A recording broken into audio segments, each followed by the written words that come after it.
Yo, what is up, everybody? Death Apart here, and today I'm doing something new. I've been playing this card game called Force of Will for a little while now, since about July, and I'm doing my first deck profile. The new Twilight Wanderer just launched beginning of this month,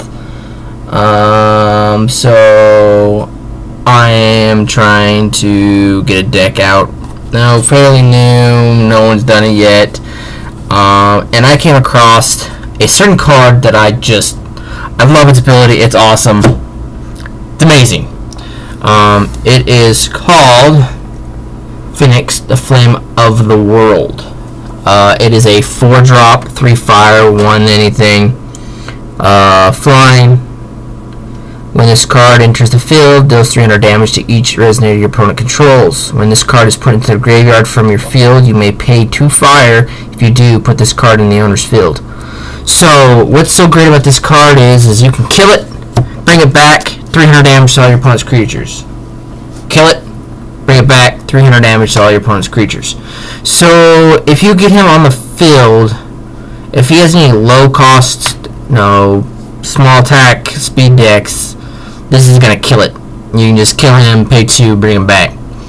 So if he's on the field, you can pretty much, if you have, as long as you have 2 fire mana untapped, you can continuously bring him back as a 2-drop.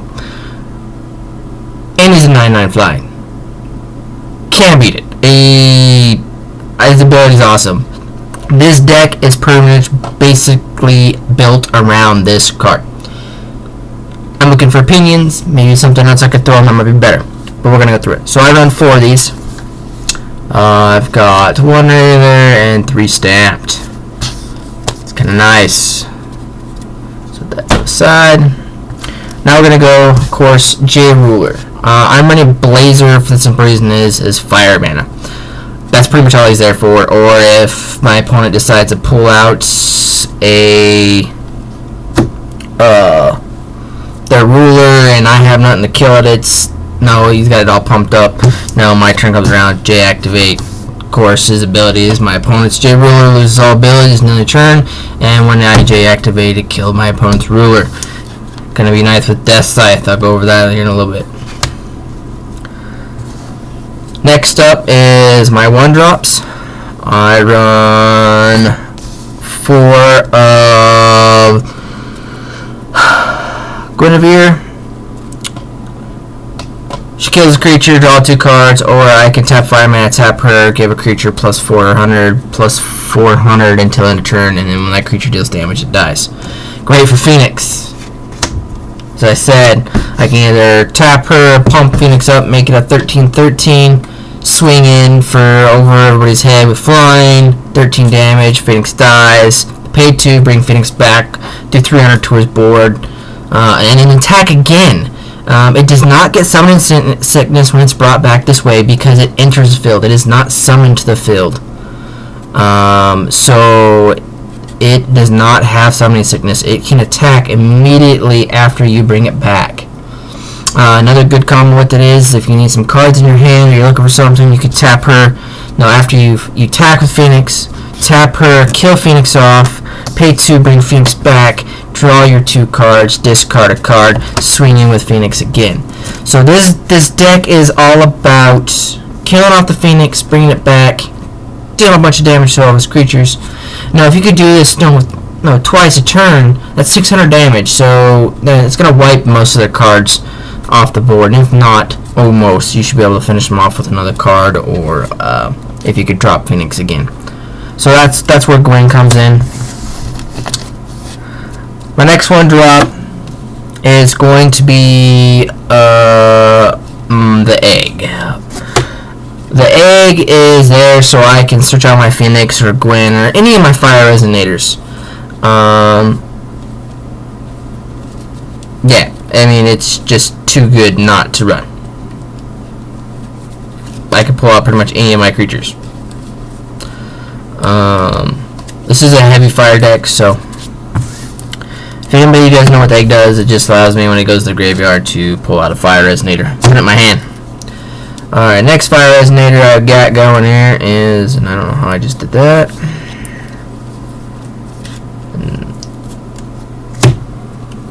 is Whelp Drake. The only reason why I run this is 2-drop 4/4 flying.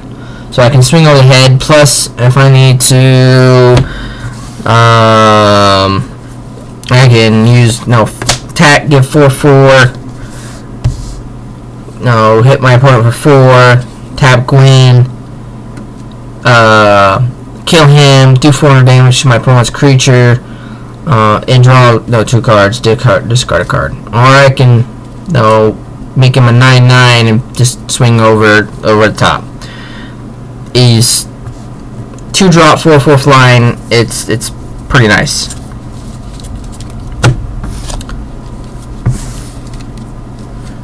My next fire resonator is going to be Cthulhu the Living Flame. Everybody should know this card. It's a Baja Blast card. The only reason why I run it is 2 reasons. He's a 5/5, pretty much a 1 cost for me because I run a lot of fire. And he has the ability to, I could sack. So here's where the combo runs in. Phoenix on the field. I can get a 5/5 on the field by sacking Phoenix. Paying 2, bringing Phoenix back. Deal 300 damage on my opponent's creatures. If I have a second one, and I have mana, so I'm playing creatures without tapping into mana, I'm just tapping for Phoenix. So I play a second one, bring my Phoenix, that's 600 to my opponent's creatures. Now I have, in one turn, if I had at least 2 of these in my hand, so there's 1,000 there to my opponent, plus 18. So that's 2,800 in one turn. That's better than Baja Blast. That's with 3 cards. The only issue is Baja Blast can do it on turn 2. This one can't do that until turn 4. But Baja Blast isn't a field wipe. So on turn 4, if you have the correct cards, you can wipe your opponent's field and do 2,800 damage. So far, I don't know a deck that can do that. But we'll see. Control, I haven't played any control decks with this yet. Mainly Baja Blast. I guess I did play a Vlad deck. But that was through Skype, so that doesn't really count. He wasn't in person. And then, lastly but not least, for my creatures, I run Eben the Mage. Why I run him is his effect, his enter ability. That's it. Other than that, he's just a body on the field. It allows me to search out my spell I run to help me get out Phoenix. Because I like to discard Phoenix a lot just to get it out quicker. So he's just a 4/5, enter ability, pay an extra dark, search my deck for a Book of Eben, reveal it, and put it into my hand. And then his awakening, or active ability is pay 2 dark, 1 anything, target resonator, gains -4 until end of turn. So another promise about that is if I need to, I can deal an additional 400 damage to an opponent's creature, because if it's a creature's a 4/4, and I do -4, it's dead. So, alright, on spells and Regalia. So I run 2 Death Size and 2 Maribel. Don't need more than this deck. This is not a Regalia deck. It's not based off of Regalia. The only reason why I run Death Sight is for my opponent's rulers, and I run Maribel for my opponent's Regalia.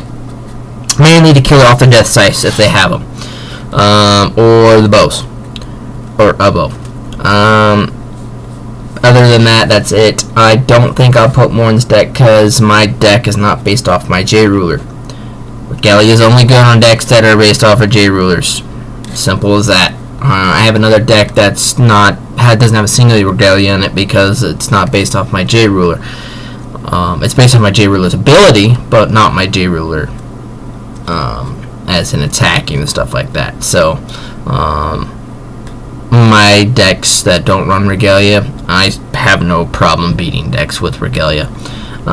So it's whatever. Alright, so next up is for Book of Eben. When this card enters the field, I can take a Resonator from my graveyard and put it in my field. Great thing about this is I discard Phoenix with Guinevere's effect, play this, 300 damage to my opponent's creatures, and I can attack that turn with it because it doesn't have Summoning Sickness. Kind of see where I'm going with this? You got a 9/9 flyer. Most people can't block. There's not a people running a lot of flying in their decks. It's a downfall. I have a flying creature in every deck I have except for one.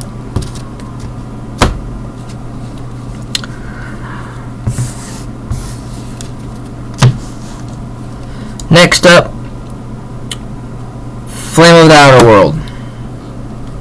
I'm running Fire Black.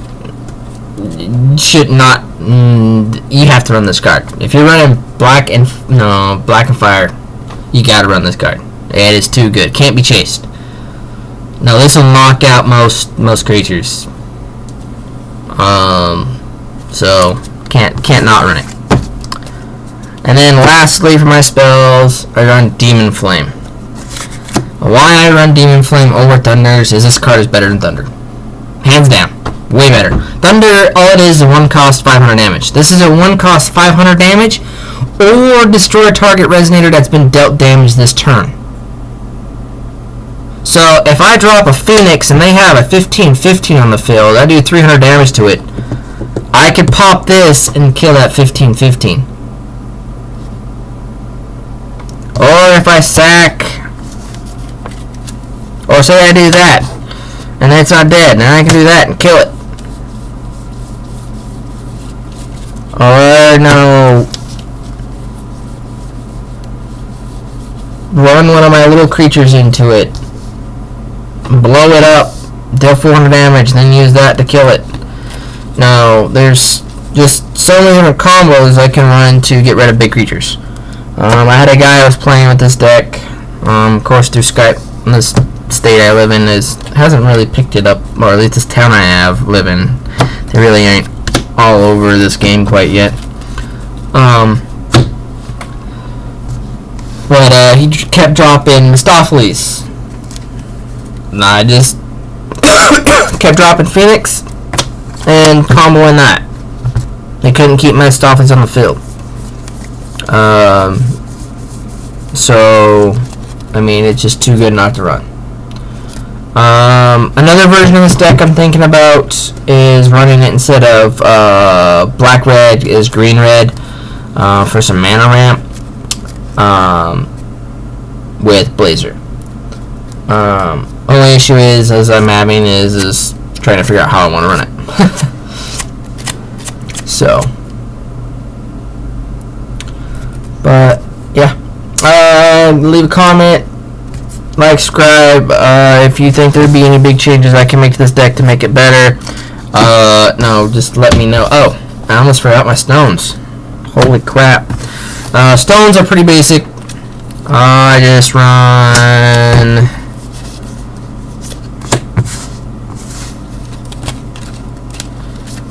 all black stones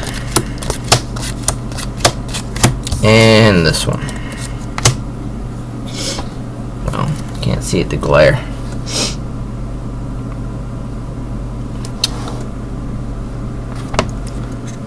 The Stealing Stone.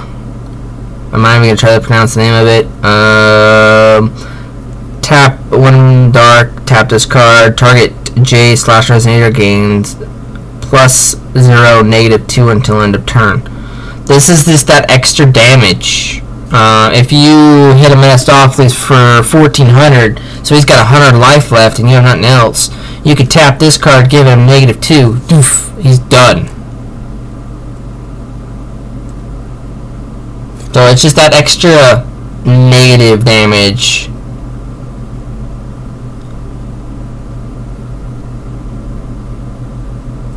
So that's the only reason why I run it, is it's just there. I guess there's better cards I could run for my stones, but it works. If I decide to do green, of course I'll have way many different stones in there, so. Alright, thank you guys, and have a good one.